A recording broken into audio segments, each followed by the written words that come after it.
TGIS, Tony Gonzaga Intriga Statements. Ang haharap ngayon sa mapanghamong mga intriga statements, ang palaban at walang inuurungang si Christine Reyes. Mula pa nang magsimula bilang isang kapamilya star, nakilala na si Christine bilang prangka, totoo, walang tinatago. At sa kanyang pagbabalik sa primetime, ang Jewel of Romance buong tapang nahaharapin ang panibagong hamon sa kanyang career. Bilang bida sa pinakabagong teleserye inaabangan ng buong bayan, ang Precious Hearts Romances presents Martha Cecilia's Christine. Ngayong hapon, muling magkakasubukan ng tapang, magkakatapatan ng matitinding statements. Si Christine Reyes live sa TGIS. Tony Gonzaga Intriga Statements. Pinakamaganda at pinaka-talented sa showbiz, Christine Reyes. Welcome sa TGIS. Thank you. Thank you. And congratulations kasi kanina winelcome ka na as the newest ASAP Kapamilya member. Yes, sobrang happy ako na part na ako ng ASAP. Oo, alam mo, ito yung sinasabi ko sa kanya kanina, sa lahat po ng artista na nakita ko at na-meet ko, si Christine ang isa sa may pinakamagandang balat sa showbiz.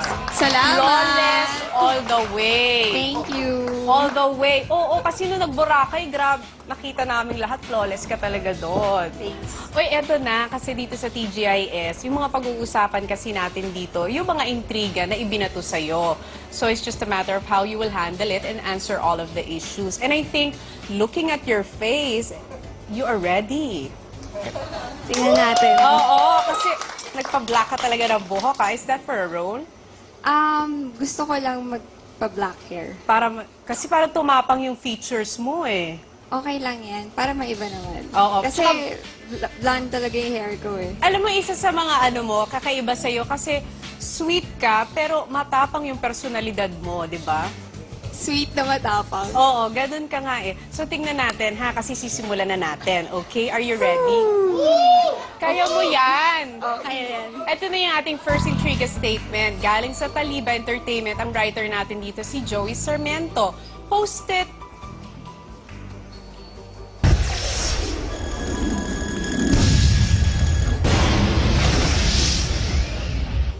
Christine, gumigimik para umingay ang career. Joey Sarmiento. Ay, ito namang si Joey. Gumigimik? Oo, gumigimik. Para umingay ang career? Alam mo kung saan niya nakuha to? Saan? Kasi based daw yan sa mga... Kasi yung sinabi mo dun sa interview mo the last time na pinag-usapan natin dito, namin pala dito, yung hindi ka pa nga masyado kasi lumalabas sa TV, so very active ka ngayon sa Twitter. Diba, nagtitweet ka ng mga nangyayari sa buhay mo, ng mga pictures. So, siguro doon sila kumukuha ng mga issues about it. So, klaruhin natin, totoo ba to? Actually, hindi siya gimmick kasi talagang matweet akong tao. Oo. At saka, hindi lang naman po ako yung isang artista na palagi nagtitweet, diba? Marami din po. So, I don't think na parang makikita mo yun as gimmick kasi, kumbaga, halos lahat na nga, pati Hollywood, diba, nagtitwitter na. Yes. So, siguro, napapansin yung mga tweet ko, hindi gumigimik. Yun. Yun yung kaibahan nun. Okay. So may pagkakaiba. Hindi ka Oo. gumigimik, pero yung kasi mga tinitweet mo, napapansin ng mga tao. Siguro, napapansin lang interest na yung mga tinitweet nito. So, kaya, Ginagawa ng intriga. ginagawa ng intriga. So klaruhin natin, hindi totoo to. Hindi mo kailangan gumimik para umingay ang career mo. Actually nga, lagi nga ako umiiwas pag ini-interview ako, diba? So, may difference yung gumigimik eh, diba? Okay. Pero pag gumigimik ka, sinong laging kasama mo? Ha! Sila Liz. Hi, Liz. Oo, Thank you. sabi mo galing kayo sa bahay niya. Yes, kay Chris Diaz to. Thanks. Oo. Love you. Wow, it's sweet. I love you. Sila Liz, sino pa? Kasi alam ko... Sila Robbie Piñera, sila Raymond Santiago. Yan, Oo, alam kagimik ko yun. Oo. Sila Hernan. Yes, kasi alam ko rin yung group of friends mo ngayon, si Dayan. Oh, sila Dayan. Very close ka kay Dayan. Sila Dayan. Jix Mayunga. Yan. No, i-connect natin. Dayan is the girlfriend of Rojun na Oo. kapatid ni Raver. Oo, mga kasama ko yan. Sila Princess Ryan. Kasi nakasama ko si Dayan sa Banana Split. Kaya close so, kayo. very close talaga kami. Oh, so linawin natin yon. Hindi ka gumigimik para sa career mo, pero pag gumigimik ka, ang kasama mo yung mga close friends mo. Dinner lang, movie, gano'n. Dinner movie. Sa huling gimmick mo, sino yung kasama mo? Si Liz. Okay, si Liz. Okay. Diba, ate? Oh, Joey, okay na tayo doon, ha? Dito na kami sa susunod. Next statement naman galing sa kasamahan natin dito sa The Buzz. Showbiz columnist Jobert Sokal dito. Post it.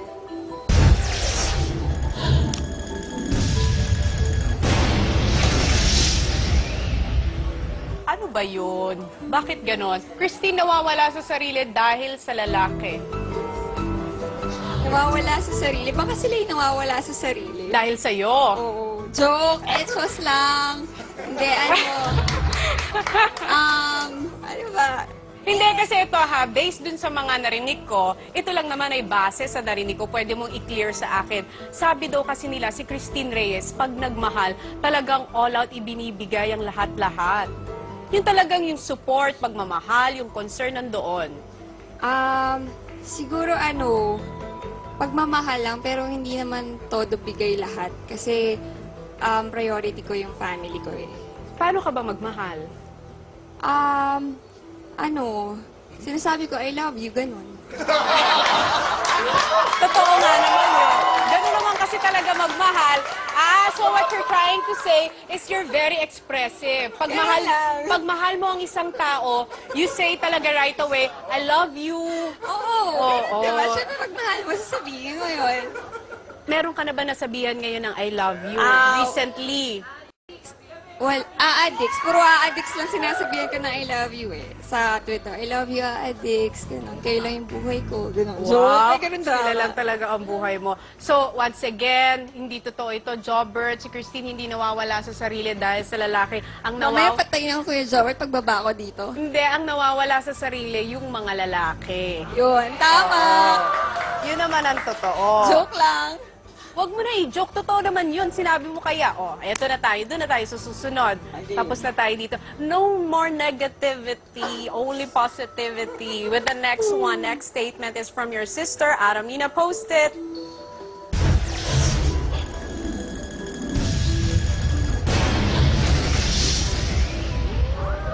Nako, ito na kasi. Boto naman ako kay Raver if in case of emergency. If in case. Para hindi natapos. Para hindi tapos yun. If in case. Nagmamadali si ate, may flight. Hindi niya natapos yung sentence. Pero sige ha, ako na ang tatapos. I-analyze natin ito ha. Boto naman ako kay Raver if in case siguro manligaw siya sa'yo or maging kayo. Siguro kung maging kami or manligaw si Ray, boto daw siya. Pinag-usapan niya na ba si Raver? Ni ate. Oo. Hindi ba siya nagtatanong sa'yo about your love life? Hindi. Talaga? Alam mo kasi nakasama ko si Aramina dati sa US tour. Tapos naalala ko, pagdating daw sa love life, hindi nga siya masyado nagbibigay ng advice sa'yo dahil you make your own decisions. Totoo yun. Yes. So ngayon, hindi ka nagko-confide sa kanya about your love life? Hindi. So, Kasi wala rin naman akong hihingi sa kanyang advice dahil wala rin naman akong love life. linawin lang natin yung kay Raver kasi syempre lumalabas, nasusulat, na nakikita kayong... Yes, hindi talaga may iwasan yun kasi palagi kami lumalabas as a group, hindi siya date. Oo, tapos Yun yung recently, difference nag-surprise pa kayo para sa kanya, para Yes, sa birthday niya. kaming lahat na mga barkada niya. Yung mga friends ko naging barkada na rin yan. So, lahat naging close na. Pero it doesn't mean na merong something. Okay. Pwede lang kaming medyo, let's dig deeper. Kasi last week, yun nga yung pinag-uusapan natin, yung mga tinitweet mo. Okay. Inanalyze ko kasi, nag-tweet ka na you met Donna Cruz na she's so pretty and thin in person. So sabi ko, si Donna Cruz kasi kamag-anak nila Raver. Baka siguro kaya mo siya na-meet dahil uma-attend ka na ng mga family affairs. Hindi, isang beses lang yun, nakita ko lang si Miss Donna. Pero, yun, kasi Pero kinlarify, na-starstruck lang ako sa pero kanya. ako din, I love Miss Donna Cruz. I love isang tanong, isang sagot. Pero, teka lang, Kapag tumibok. ni-revive ko yan sa first album ko. Halika dito. Kata tayo. Hindi, huwag muna tayong kumanta. Pag-usapan natin dito. So, kasi kinilear nila na hindi daw sa family affair kaya na-meet. Kasi daw pumunta daw ng Cebu. Dahil lang pagumot si Raver ng mata niya, ngayon 2020 na yung vision niya, doon mo siya na-meet dahil yung asawa ni Donna Cruz ay eye doctor. Oo, Totoo yun. Totoo yun. So kiniklear mo, totoo pumunta kayo sa Cebu ni Raver. totoo. Saan kayo nag-stay? Dun sa bahay ni Ate Donna. Ay, wow. Ilang days? Isang gabi lang. Sino kasama nyo? Kayo lang? Kami lang. Alam mo, gusto kita maging friend. Napaka-loyal mo namang friend. Bakit? Oo. Pwede ko ba, klaruin lang? O, sige, klaruhin mo. As a friend, nothing more. Parang,